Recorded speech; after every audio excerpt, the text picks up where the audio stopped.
Meanwhile, the federal government and the United Nations are seeking to strengthen Nigeria's capacity to support and protect the rights of victims of terrorism based on the model legislative provisions.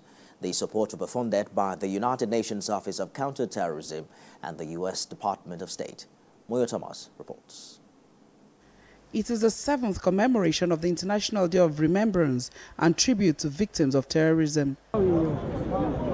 Nigeria is one of the countries gravely affected by the impact of terrorism.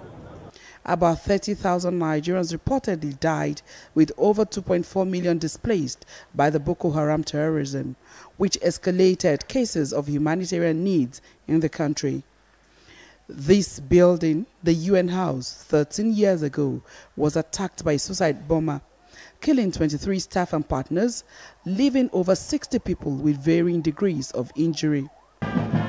This year's commemoration focuses on victims of terrorism as peace advocates and educators. Today we pay tribute to the victims and survivors of terrorism around the world who have striven to transform their personal tragedies into collective strengths.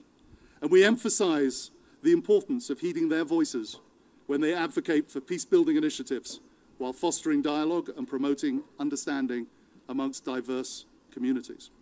We should heed their voice when they advocate for peace-building initiatives, while also fostering dialogue and promoting understanding among diverse communities.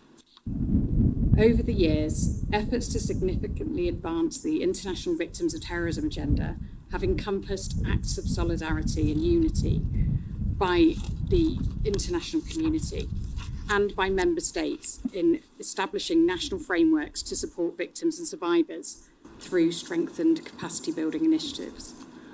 We applaud these efforts and we seek to expand upon this solid foundation. And it's been very heartening to see that member states have listened and agreed on the need for a victim-centred approach. In memory of the 23 people that died at the UN House, wreaths were laid to keep their thoughts alive. In the words of UN Secretary General, the wounds and scar terrorism cause are unimaginable and may never truly heal. It is therefore our collective responsibility to help victims build their resilience by giving support to their needs and rights. Moyo Thomas, TVC News, Abuja. TVC News senior reporter Jesse Tafida joins me now for more on the news at 7. Jesse, walk us through the evolution of rehabilitation for victims over the years in Borno State, the way you've monitored it. Thank you very much, Nefemi.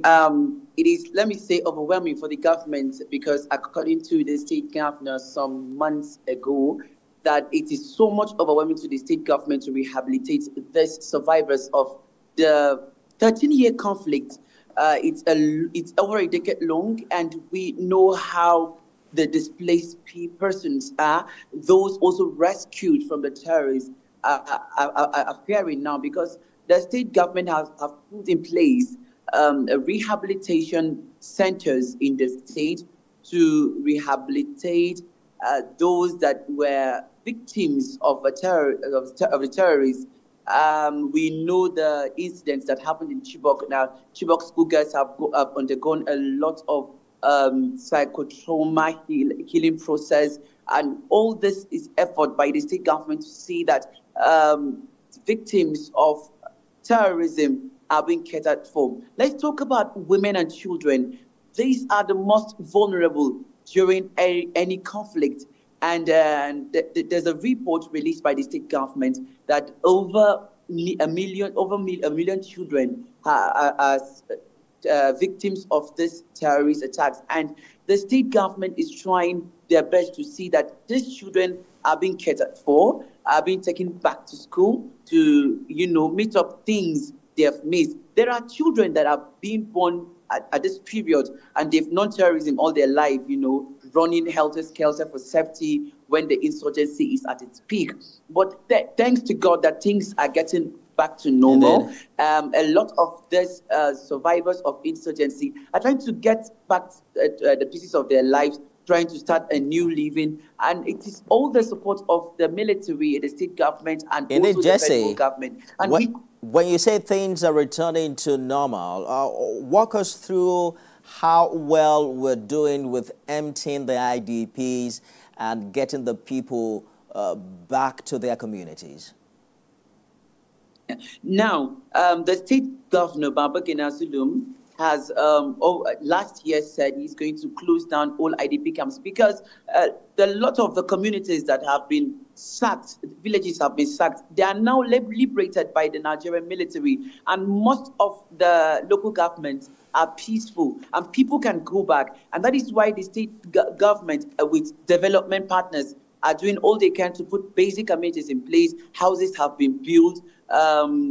People have started returning back to their house because the state government wants these people to have a means of livelihood. They've lost everything. They've been in IDP camps for 10, 12, and 13 years. Now they're going back to their place of abode. And a lot of IDP camps in Maiduguri, the Borno state capital, have been closed down by the state government. And the dream is by the end of 2026, all IDP camps should have been closed because a lot of these communities are liberated. People are going back to their normal lives, and we know a lot of these survivors are mainly farmers, and they cannot access their farmlands. They can go farm. Those that are fishermen can go fishing. We could see that military are doing their best to see that these people stay peaceful. And over the years, we've not heard of serious attacks by the terrorists.